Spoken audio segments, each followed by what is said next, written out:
से उनको हटना पड़ा।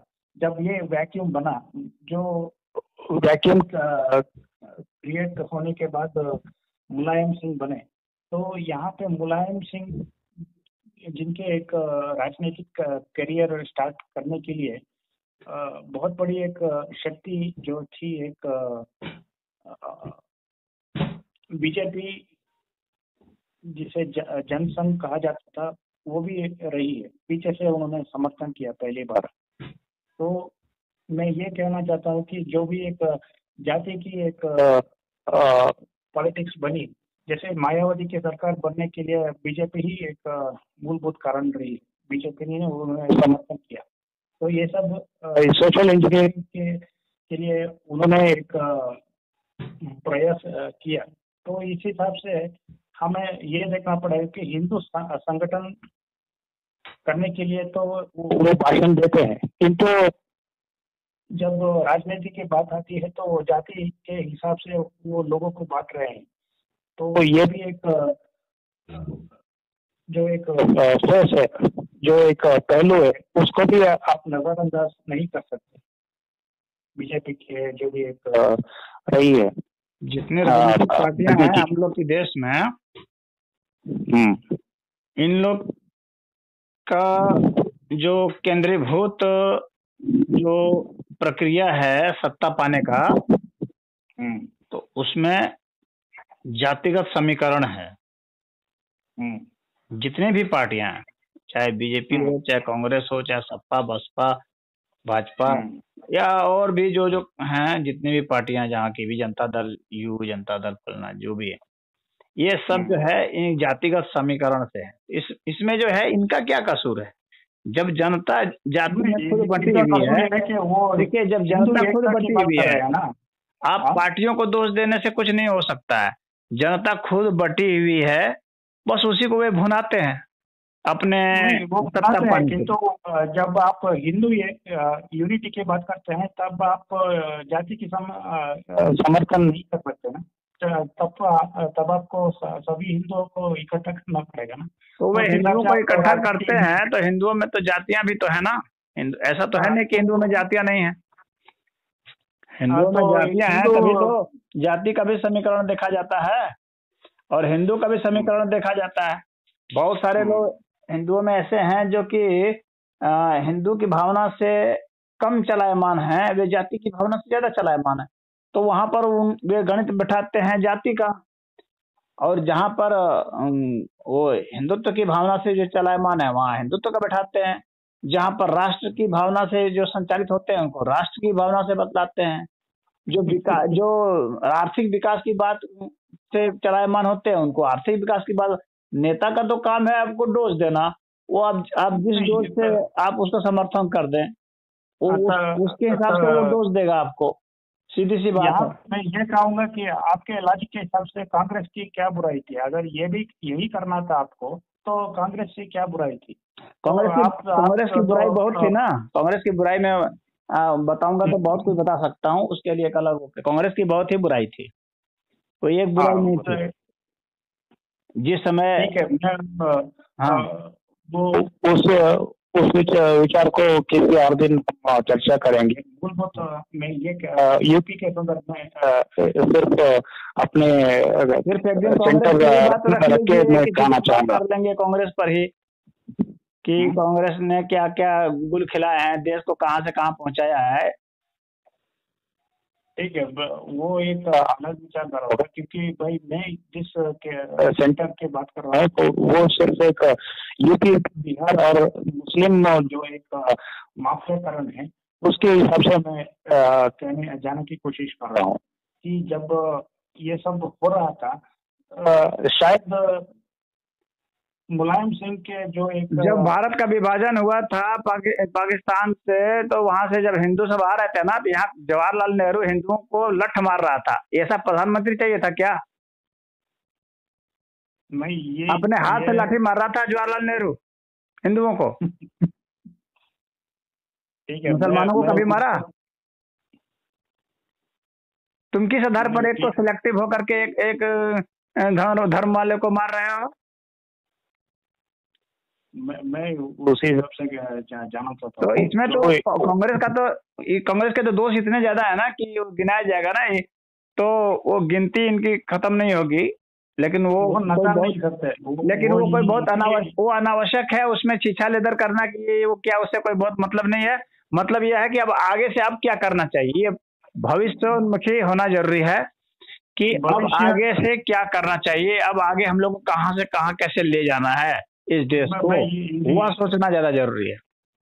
मैं इसी एक डायरेक्शन में जाना चाहता हूँ। पर जब आप प्रॉब्लम ही आइडेंटिफाई नहीं कर सकते तो भाई आप सॉल्यूशन को किस हिसाब से आप प्रॉब्लम तो सब आइडेंटिफाइड है, प्रॉब्लम तो ऐसा कोई नहीं है, प्रॉब्लम तो हर कोई गिना सकता है इस देश में। इस देश में सभी को पता है कि क्या क्या समस्याएं हैं। नहीं पहले तो मुझे भुखमरी की समस्या है, समस्याओं का लिस्ट है ना, पूरी एक किताब बन जाएगी, समस्याओं की इतनी वो लिस्ट है। वो तो ठीक है। मैं सिर्फ एक छोटी सी एक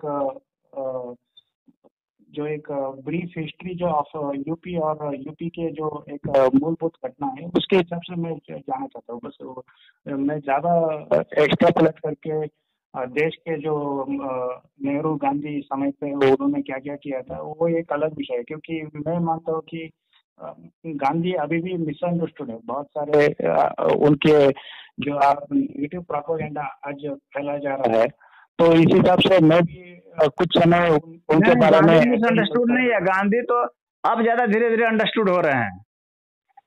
गांधी मिसअंडरस्टूड नहीं है, गांधी तो अब ज्यादा अंडरस्टूड हो रहे हैं।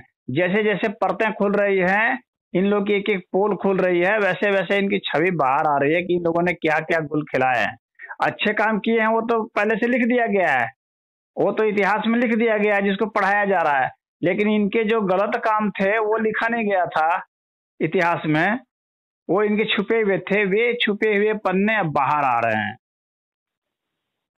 मैं इसको एक दिन फिर से एक चर्चा का विषय बनाऊंगा कि गांधी आखिर विलन है कि नहीं है, उसके विषय नहीं। देखिए, एक व्यक्ति को 100% ऐसा नहीं किया सकता है कि ये विलन है या जो है ये जो है हीरो है, ऐसा नहीं कहा जा सकता है।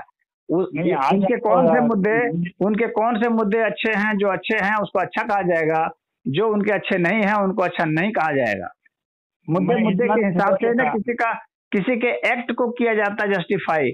हाँ, अगर किसी का मान लीजिए कि 90% से अबव अगर चला जा रहा है अच्छे काम का, तो उसको हीरो मान लेना चाहिए, क्योंकि दोस्त तो देखिए सभी में होते हैं, चाहे वो कोई भी हो, कितना भी बड़े पर्सनालिटी हो। तो पर्सनालिटी ओरिएंटेड जो एनालिसिस होती है वो अच्छी नहीं होती है। मुद्दे ओरिएंटेड होना चाहिए और एक्शन ओरिएंटेड होना चाहिए, उसके थॉट ओरिएंटेड होना चाहिए और उसकी भावना से संबंधित होना चाहिए कि उसकी भीतर की अंदरूनी भावना, इसके इरादे क्या थे, उस आधार पर जो है वो एनालिसिस होती है। व्यक्ति आपके जो एक विचार है मैं मानता हूँ, मैं उस हिसाब से नकार नहीं रहा हूँ, किंतु मैं छोटी सी बात ये कहूँगा कि गांधी के बारे में, गांधी बैरिस्टर थे तो वो ये 10 कदम आगे सोच सकते थे कि जो एक गांधी बैरिस्टर थे तो हाँ, इस देश में गांधी एकमात्र बैरिस्टर नहीं थे, अम्बेडकर भी बैरिस्टर।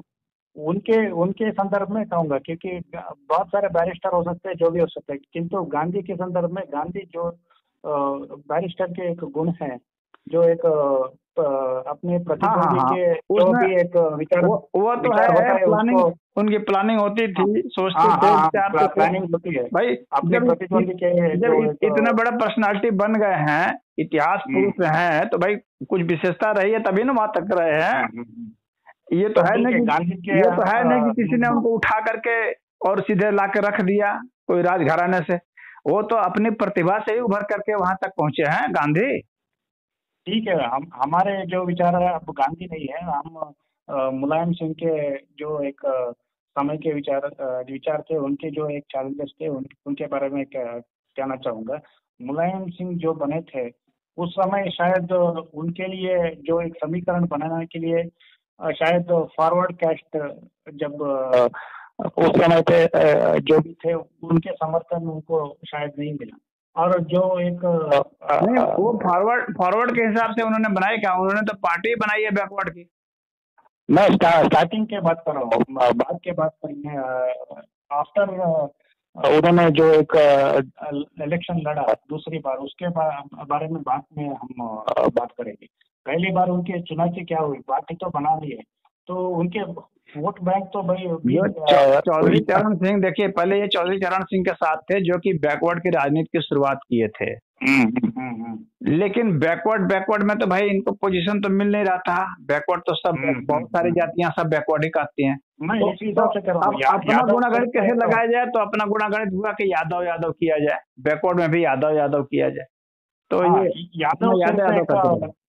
यादव सिर्फ एक 25% है शायद यूपी में। अगर नहीं 25% नहीं है, इतना नहीं है, इतना है यादव नहीं है यार, 25% नहीं है, ये तकरीबन 13.5% के आसपास है यादव। 13%, 13% है। हाँ तकरीबन। मैं कुछ जगह ऐसा पढ़ा कि 20% से शायद नहीं इतने यादव नहीं है। इतने ज्यादा नहीं है क्या? नहीं है वो ठीक है, वो एक अपनी विषय है।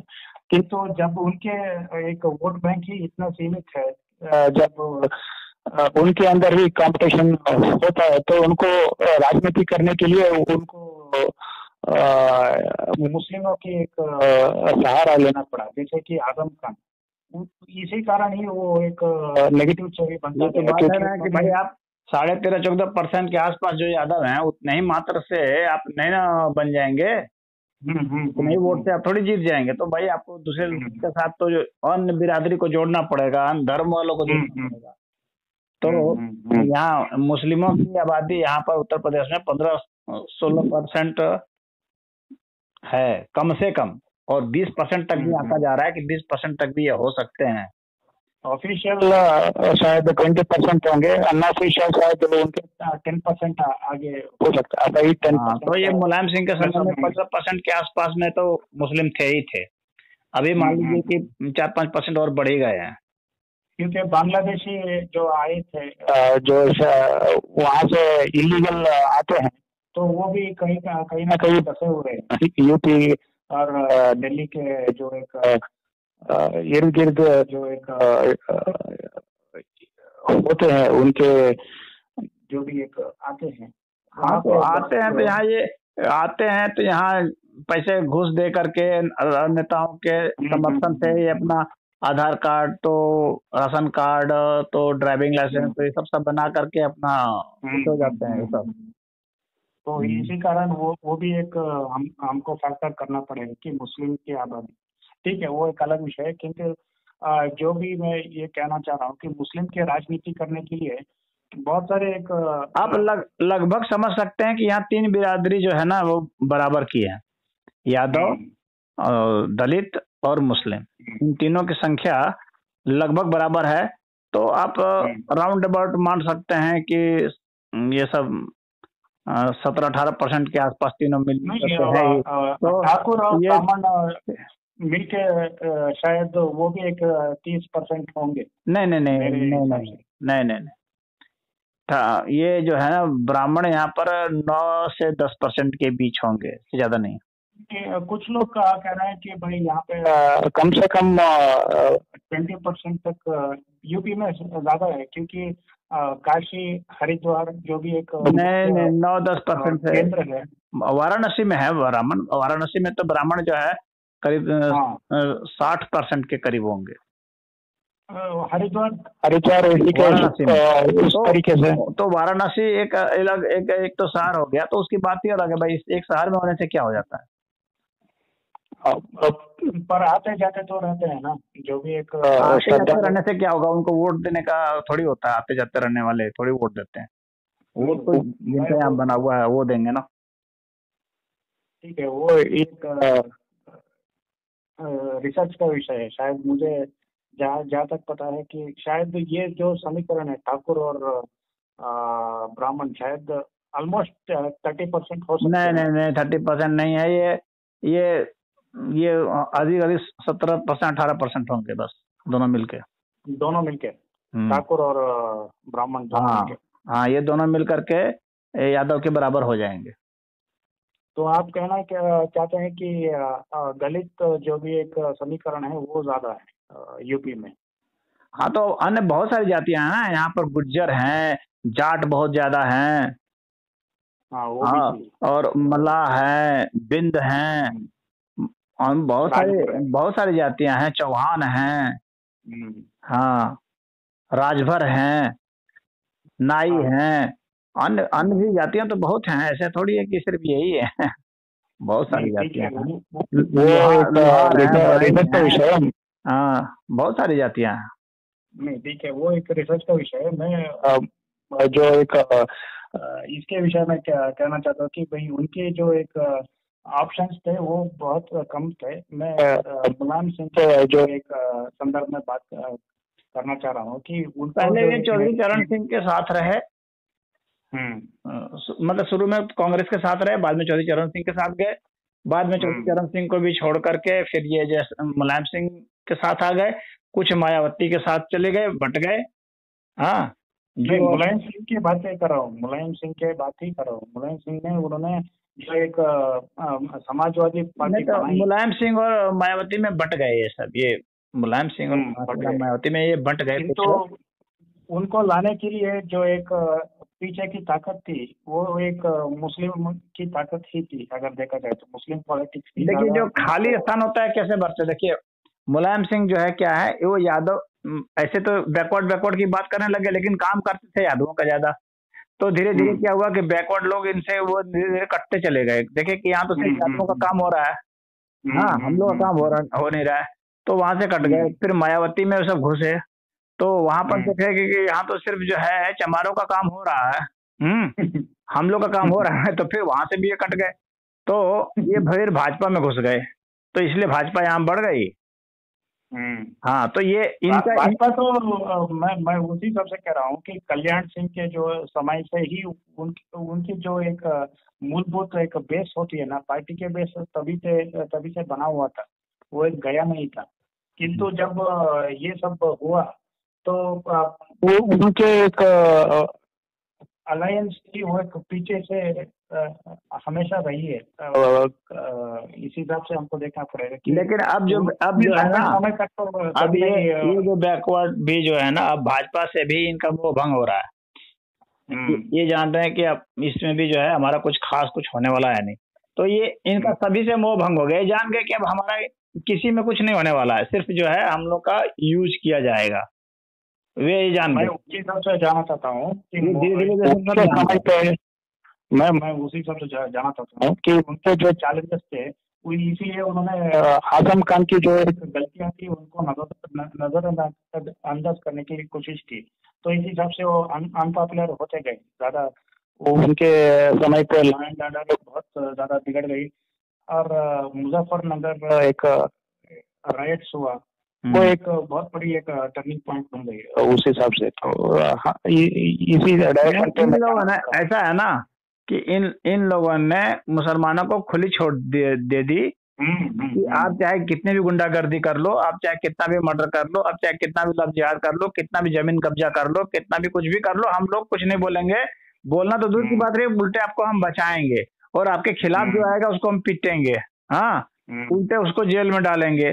तो ये सब सारे बदमाश बढ़ गए, तो लोग त्रस्त हो गए, तो वहां से भागना शुरू किए, फिर अपना रास्ता खोजने लगे कि भाई इन लोग को कैसे हटाया जाए अब यहाँ से। मैं उसी सब से जाना चाहता हूँ कि इसी संदर्भ में जो एक बहुत बड़े माफिया गिना जाते हैं जैसे कि मुख्तार अंसारी। हमने आतिक अहमद के तो बहुत बातें कर ली। मुख्तार अंसारी के जो एक समय के जो एक उनके जो एक उदय हुआ, उनके कारण एक उनके पीछे जो किरदार थे वे सब एक कांग्रेस और कम्युनिस्ट ही थे। इस हिसाब से कह रहा हूँ कि जो एक उनके समय पे जो एक माफिया थी उस समय पे एक ब्रजेश सिंह नाम के एक माफिया जो एक कॉम्पिटिटर खड़ा हुआ था, उनको एक कमजोर करने के लिए कांग्रेस ने उस समय पे बहुत सारे एक उपलब्धि मुख्तार अंसारी को खड़ा करके उनको लाने की कोशिश की। मैं कांग्रेस की बात नहीं कर रहा हूँ। उस समय पे एक कम्युनिस्ट हुआ करते थे जो एक सरजू पांडे करके एक उनके एक हैंडलर थे। हाँ, तो तो उन्होंने ऐसा मुख्तार है ना कि अंसारी। अफजाल अंसारी जो है ना, मुख्तार अंसारी का भाई, हम्म तो ये जो है ये सब पहले कम्युनिस्ट में थे, हम्म और हम्म कम्युनिस्ट हम्म ये सब विधायक भी बने। हम्म। हाँ, तो ये सब अपना हफ्ता वसूली कोई। करना, बदमाशी करना, ये सब करते थे। और कुछ हम्म अपने कुछ लोगों को ठेका वोका भी देते थे, कुछ लोगों को सपोर्ट भी करते थे। तो अपना वोट बैंक हम्म। बनाने के लिए जो किया जाता है, नेता लोग जो करते हैं वो सब ये करते थे, तो गुणा गणित लगा के ये मजबूत बने हुए थे। चाहे तो सरकार यहाँ पे मैं मायावती उसी। की, हाँ, चाहे मैं मायावती उसी की के सरकार साथ। रहे, चाहे जो है मुलायम की सरकार रही, चाहे अखिलेश की सरकार हम्म, आई, तो ये निश्चिंत रहते थे, क्योंकि नहीं मुसलमान का वोट सबको चाहिए। जिसको मुसलमान का वोट चाहिए उनको इनकी बात माननी है। इनका गेम मैं पलट गया जब बीजेपी की सरकार आ गई तब। तो सवाल ये उठता है ना, क्यों क्यों के सवाल उठता है, तो क्यों के सवाल के लिए मैं जानना चाहता हूँ।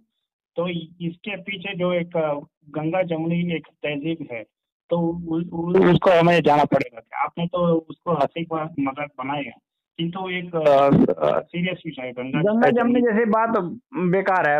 गंगा नहीं जमनी की नहीं, बात करना बेकार ही नहीं बकवास है। है।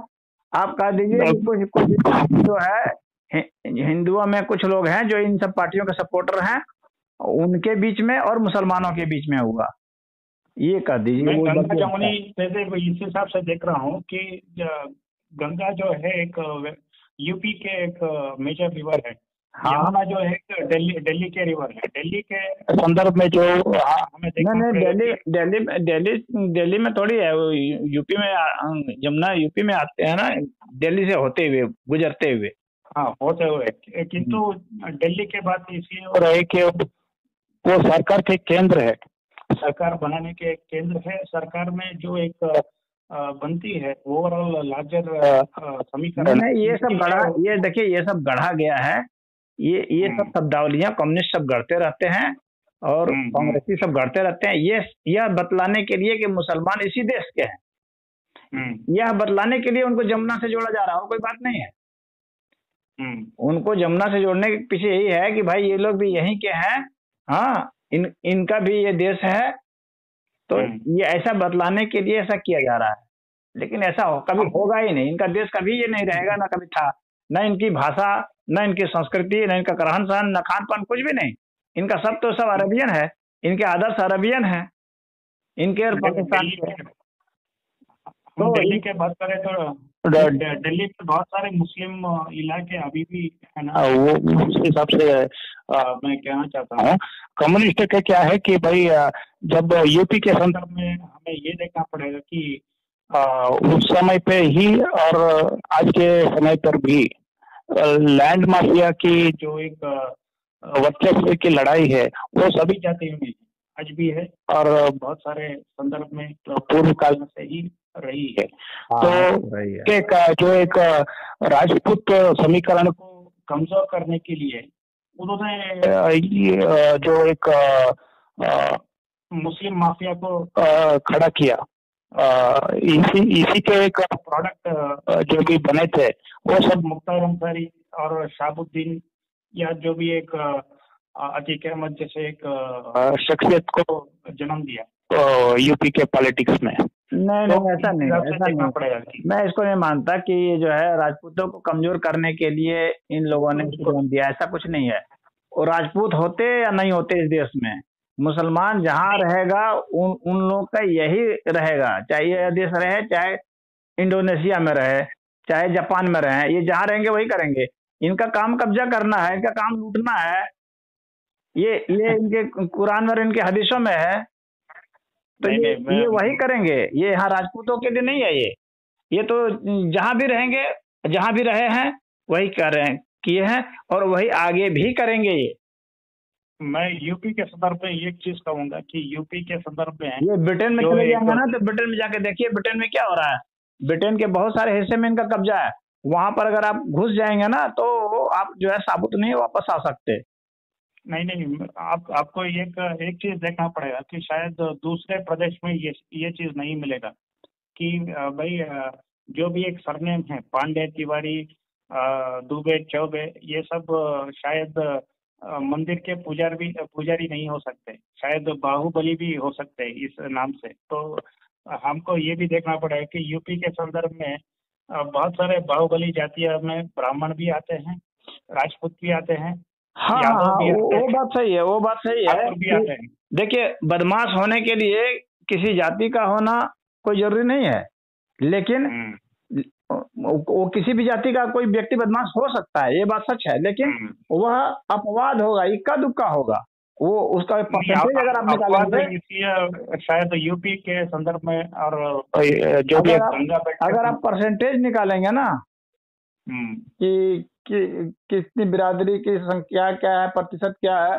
बदमाशों की संख्या का क्या प्रतिशत है, तो आप पाएंगे कि कुछ कुछ जो है, जो दबंग जातियां हैं हिंदुओं में, जिसमें कि ठाकुर आपके आ गए, जाट आ गए, हाँ, और मान लीजिए कि ब्राह्मण भी कहीं कहीं हैं, तो वे आ गए या गुज्जर आ गए, ये सब कुछ दबंग जातियां हैं, तो इनमें बदमाश ज्यादा होंगे प्रतिशत में, लेकिन ये सब सारे मिल करके जितना होंगे ना हिंदुओं में, उतना अकेले मुसलमान में होते हैं, ये जान नहीं, आप स्वीपिंग स्टेटमेंट कर रहे हैं क्योंकि भाई मैंने आज तक गुजरात में तो ब्राह्मण बाहुबली कहीं नहीं देखा तो उस हिसाब से जो भी मेहता होंगे, जो भी होंगे, वो बात सही है। देखिए, गुजरात का ना, अब भाई स्टेट के हिसाब से भी डिफर करेगा, हर जगह की सभ्यता संस्कृति के हिसाब से भी करेगा, क्योंकि एक चीज एक सेक्टर नहीं होता है ना, शिक्षा के ऊपर भी निर्भर करेगा, वहाँ रोजगार कैसे मिल रहे हैं।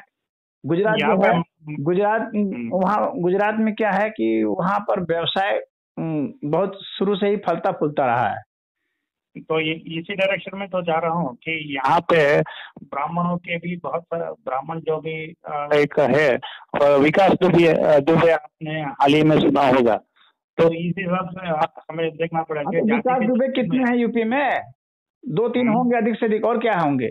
इतना बड़ा यूपी, इतना बड़ा यूपी जो कि एक देश जितना बड़ा है, उसमें 2-3 अगर ब्राह्मण बदमाश हो गए तो ये कोई बड़ी बात नहीं है, अपवाद में है। प्रकाश शुक्ला थे ना?